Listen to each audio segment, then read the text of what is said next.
Téléspectateurs, mesdames et messieurs, bienvenue sur notre plateforme de la télévision Renaissance. Et voici le rendez-vous du journal en français. Le parti CNDD-FDD est en course à vitesse pour l'amendement de la Constitution burundaise. Le secrétaire général Évariste Ndayishimiye indique que tous les Burundais sont unanimes pour cette opération.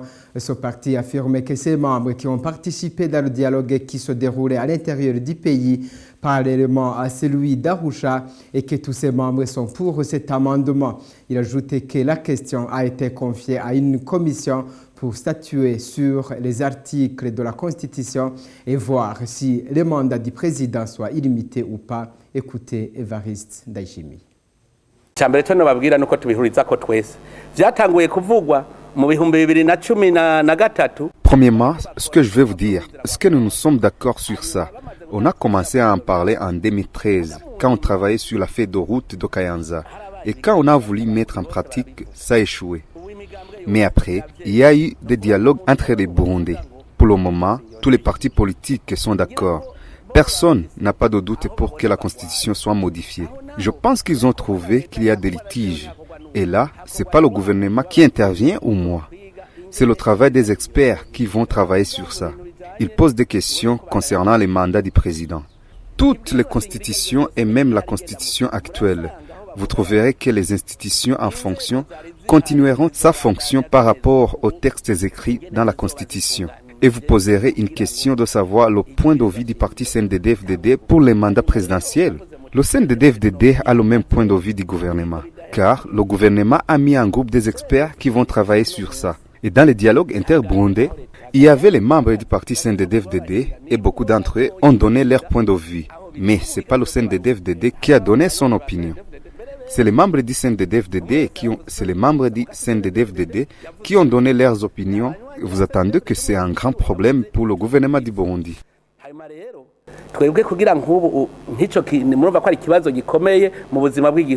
Voilà, c'était Évariste Ndayishimiye. Il est le secrétaire général du parti CNDD-FDD au pouvoir. Et le parti MSD rejette en bloc ce consensus sur l'amendement de la Constitution qu'affirme le parti présidentiel. François Nyamoya, le secrétaire général du parti MSD, dit que cet amendement, qui ne vise que l'illimitation des mandats du président, est dans la suite de ses manœuvres de s'éterniser au pouvoir. Suivez Maître François Nyamoya. Mais c'est un mensonge. Un mensonge éhonté. Personne n'est d'accord avec cette modification de la Constitution. Tout le monde a crié pour dire qu'il ne peut pas y avoir une modification de la Constitution dans ce contexte. Même les partis qui sont supposés être les alliés. Mais ils sont les alliés par peur. Même cette population qu'on a soi-disant consultée, on l'a consultée par peur, en utilisant la terreur. Tout le monde, quand on regarde les gens s'exprimer, tout le monde sait que c'est des formules qu'on leur a dit de dire et de répéter. Et quand on tue chaque jour comme on tue, les gens, ils font ce qu'on leur demande de faire pour sauver leur peau. Donc cette constitution, personne n'a cherché la modification. Ceux qui ont intérêt à modifier cette constitution, c'est d'abord Nkurunziza lui-même, et peut-être un cercle à lui qui ne dépasse peut-être pas 5 à 10 personnes. C'est tout. Mais l'objectif, il n'y a qu'un seul objectif. Peut-être qu'ils vont toucher à tel article pour faire semblant que c'est... Mais l'objectif est unique. C'est la suppression de la limitation des mandats. Point. Trait. Il n'y a pas d'autre objectif de modification de cette constitution. Il n'y a que ce mandat, vous allez le voir. Ils vont peut-être toucher un petit article qui n'apporte pas à conséquence quoi qu'il en soit, sauf celui-là qui est fondamental. Et c'est aussi la réaction de la société civile et le Forum pour la conscience et le développement FOCODE en sigle confirme que cet amendement est de restaurer la monarchie au Burundi, un système qui viendra pour empirer la situation déjà chaotique. Pacifique Ninahazwe rappelle qu'après la mise en place de ce système, il suivra les massacres qu'a connus les membres du parti FNL après les élections de 2010. Suivez Pacifique Ninahazwe. L'accord d'Arusha pour la paix et la réconciliation au Burundi avait défini le conflit burundais comme un conflit politique avec des dimensions ethniques très prononcées. Et comme conflit politique, c'était notamment la question du partage du pouvoir, comment les groupes politico-ethniques se partagent, se rassemblent, se rencontrent dans le même pouvoir, mais c'était aussi de gérer la manière dont les gens accèdent au pouvoir et la manière de quitter le pouvoir de manière pacifique, la transmission pacifique du pouvoir, comme on dit, dans les principes démocratiques.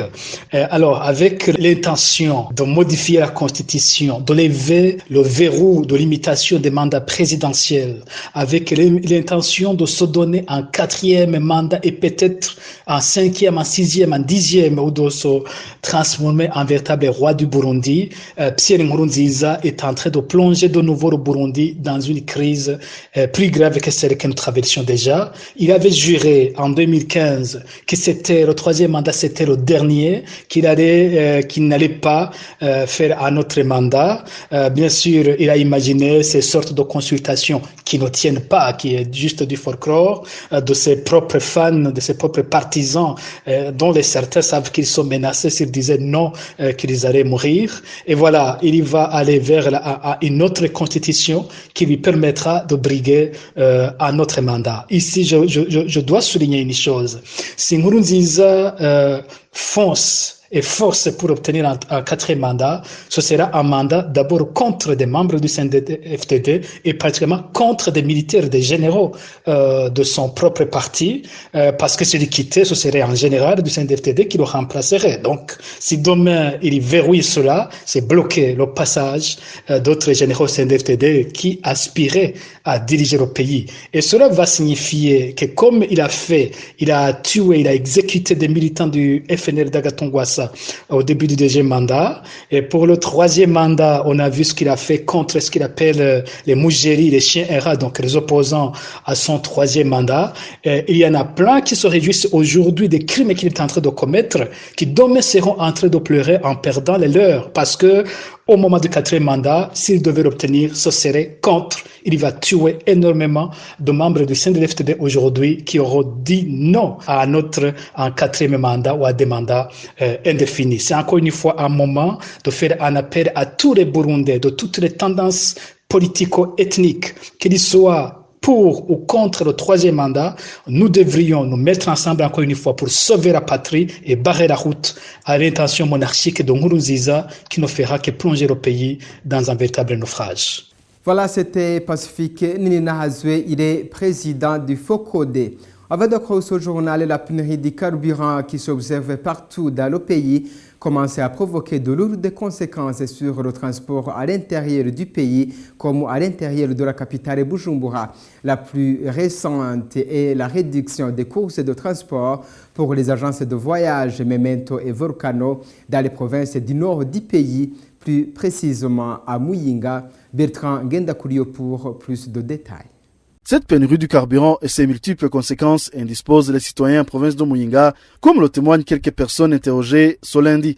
Les 2 agences de voyage, Volcano et Memento, ont réduit leur course de 7 voyages à 2 voyages seulement par jour de Muyinga vers Bujumbura depuis la semaine dernière. Samedi de la semaine passée, aucune de ces 2 agences de voyage n'a effectué le transport des voyageurs par manque de gazoil, indiquent les mêmes témoins. Les propriétaires des véhicules qui se rabattaient sur la Tanzanie pour s'approvisionner en carburant éprouvent aujourd'hui toutes les difficultés du monde pour s'y rendre. L'Office burundaise des recettes, la police et les jeunes Imbonerakure du parti CNDD-FDD n'acceptent plus que les automobilistes résidant au centre urbain de Muyinga s'approvisionnent en carburant à partir de la localité d'Okawanga en Tanzanie. Cette pénurie du carburant occasionne également du jour au lendemain une montée vertigineuse des prix du ticket de transport, regrette un commerçant qui fournit des denrées alimentaires au marché central de Muyinga, avant de révéler que si la pénurie persiste, le marché ne sera plus alimenté en denrées alimentaires. Merci à mon collègue Bertrand Ngendakuriyo et c'est ici que prend fin ce journal. Merci à vous tous de nous avoir suivis. Au revoir, à bientôt.